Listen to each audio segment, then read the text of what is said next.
Global uncertainties के बीच gold investment में जबरदस्त तेजी आई है, लेकिन ये तेजी ज्वेलरी या फिर गोल्ड कॉइन में नहीं बल्कि गोल्ड ईटीएफ में देखी गई है। इस तेजी का अंदाजा इसी बात से लगाया जा सकता है कि एक साल के भीतर ही गोल्ड ईटीएफ में निवेश 99% तक बढ़ चुका है। और अगर रिटर्न की बात की जाए तो एक साल में कई गोल्ड ईटीएफ ऐसे हैं जिन्होंने 40% तक का रिटर्न दिया है। तो अगर आप भी गोल्ड में इन्वेस्ट करना चाहते हैं तो इस वीडियो में हमारे साथ लास्ट तक बने रहिएगा, क्योंकि इसमें हम आपको बताने वाले हैं कि गोल्ड ईटीएफ में निवेश का आंकड़ा डोमेस्टिक और इंटरनेशनल लेवल पर क्या रहा है। वो कौन से गोल्ड ईटीएफ हैं जिन्होंने एक साल में ही 40% तक का रिटर्न दिया है, और ये भी जानेंगे कि गोल्ड ईटीएफ में निवेश करने के फ़ायदे और नुकसान क्या हैं। तो चलिए वीडियो की शुरुआत करते हैं और सबसे पहले जानते हैं कि गोल्ड ईटीएफ में लोगों का इंटरेस्ट इतनी तेज़ी से क्यों बढ़ा है। फरवरी के अगर नेट फ्लो की बात की जाए तो फरवरी में गोल्ड ईटीएफ में नेट इनफ्लो 1980 करोड़ के करीब दर्ज किया गया है। वहीं ये आंकड़ा फरवरी 2024 में महज 997 करोड़ के आसपास था, यानी कि सालाना आधार पर इस नेट इनफ्लो में 99% की ग्रोथ देखी गई है। तो इससे अंदाज़ा लगाया जा सकता है कि गोल्ड ईटीएफ में किस कदर लोगों का जो भरोसा है और जो रुचि है वो बढ़ रही है।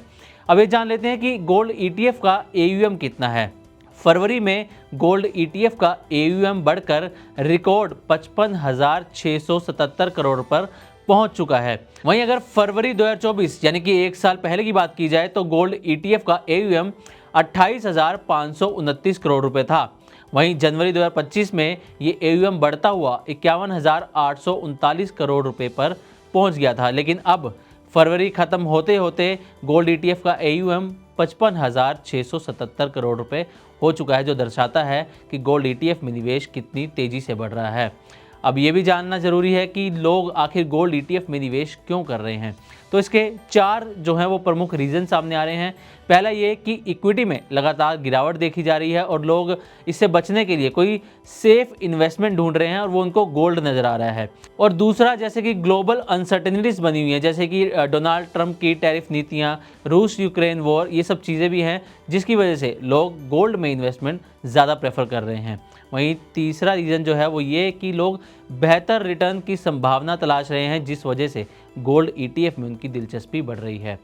चौथा रीज़न है पोर्टफोलियो डाइवर्सिफिकेशन, यानी कि मार्केट के गिरावट में भी पोर्टफोलियो डाइवर्स रहता है, डाइवर्सिफिकेशन इसमें रहती है और गोल्ड उसको बैलेंस करके रखता है ताकि गिरावट का असर पोर्टफोलियो पर ज़्यादा देखने को ना मिले। तो ये कुछ 4 प्रमुख रीज़न इसके नज़र आ रहे हैं। अब ये जान लेते हैं कि फरवरी में अगर गोल्ड ईटीएफ का और बाकी सब चीज़ों का रिटर्न कितना था। तो घरेलू स्तर पर गोल्ड की बेंचमार्क कीमतों में फरवरी में 4% का इजाफा देखने को मिला है, लेकिन इस दौरान सेंसेक्स 5.6% तक टूटा है।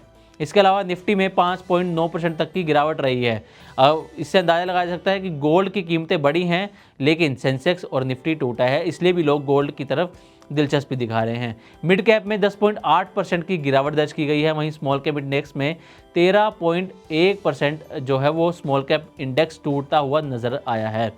अब रिटर्न में जान लेते हैं कि वो कौन से गोल्ड ईटीएफ हैं जिन्होंने 40% तक का रिटर्न दिया है। तो हम 10 गोल्ड ईटीएफ की बात कर रहे हैं। इसमें पहले नंबर पर है यूटीआई गोल्ड ईटीएफ, जिसने इन्वेस्टर्स को 39.75% का रिटर्न दिया है। दूसरे नंबर पर LIC MF गोल्ड ईटीएफ है, जिसने निवेशकों को 39.17% का रिटर्न एक ही साल के अंदर दिया। ये रिटर्न एक साल का है। तीसरा नाम है HDFC गोल्ड ईटीएफ का, जिसने इन्वेस्टर्स को 38.9% का रिटर्न दिया है। कोटक गोल्ड ईटीएफ ने इन्वेस्टर्स को 38.87% का रिटर्न दिया है। इन्वेस्को इंडिया गोल्ड ईटीएफ 38.55% का रिटर्न दिया है। एक्सिस गोल्ड ईटीएफ ने 38.41% का रिटर्न दिया है। Aditya Birla SL gold ETF ने 38.11% का रिटर्न दिया है। मिरे एसेट गोल्ड ईटीएफ ने 38% का रिटर्न दिया है। निप्पॉन इंडिया ईटीएफ गोल्ड 20 ने 37.98% का रिटर्न दिया है। और वहीं आखिरी और 10वां नंबर आता है DSP गोल्ड ईटीएफ का, जिसने 37.87% रिटर्न दिया है। लेकिन ये ध्यान रहे, ये रिटर्न 19 फरवरी 2025 तक के हैं और बीते एक साल के ये रिटर्न है। अब आते हैं कि इंटरनेशनल लेवल पर गोल्ड ईटीएफ में क्या निवेश रहा है। फरवरी 2025 में यानी कि पिछले महीने $9.4 बिलियन का नेट इनफ्लो गोल्ड ईटीएफ में देखा गया है इंटरनेशनल लेवल पर। मार्च 2022 के बाद से सबसे अधिक मंथली नेट इनफ्लो ये रिपोर्ट किया गया है। गोल्ड ETF की कुल होल्डिंग में अब 99.9 टन की वृद्धि भी दर्ज की गई है। फरवरी में गोल्ड ETF का ग्लोबल AUM रिकॉर्ड $306 बिलियन हो चुका है। तो इससे भी ये अंदाज़ा लगता है कि गोल्ड ETF में किस कदर निवेशकों की जो है रुचि बढ़ रही है। अब आते हैं गोल्ड ETF में निवेश करने के फ़ायदे क्या हैं। तो सबसे पहला ये है कि इसकी ट्रेडिंग बेहद आसान है। NSE BSE पर एक क्लिक पर इसे ट्रेड किया जा सकता है, यानी कि आप खरीद और इसे बेच सकते हैं। फिजिकल गोल्ड की तरह खरीदने या बेचने के लिए किसी दुकान पर जाने की ज़रूरत नहीं है। आप किसी भी फिनटेक ऐप की मदद के ज़रिए इसे जो है एक ही क्लिक पर खरीद भी सकते हैं और बेच भी सकते हैं। कहीं दुकानों पर जाने की आपको ज़रूरत नहीं है। गोल्ड ETF लो कॉस्ट भी होते हैं, यानी कि इसमें किसी तरह का मेकिंग चार्ज या फिर स्टोरेज चार्ज नहीं देना होता। और एक बड़ा रीज़न ये भी है कि ये पोर्टफोलियो को डाइवर्सिफाई भी करते हैं। तो ये कुछ गोल्ड ETF में निवेश करने के फ़ायदे हैं। लेकिन हाँ, अब हम इसके कुछ नुकसान की भी बात कर लेते हैं। तो पहला नुकसान ये है कि गोल्ड के प्राइस अगर गिरते हैं तो गोल्ड ETF की कीमत भी कम हो जाएगी। दूसरा नुकसान ये है कि शेयर्स की तरह किसी तरह का डिविडेंड भी गोल्ड ETF में नहीं मिलता है। पूरी तरह से गोल्ड की कीमतों पर ही गोल्ड ETF जो है वो डिपेंड करता है।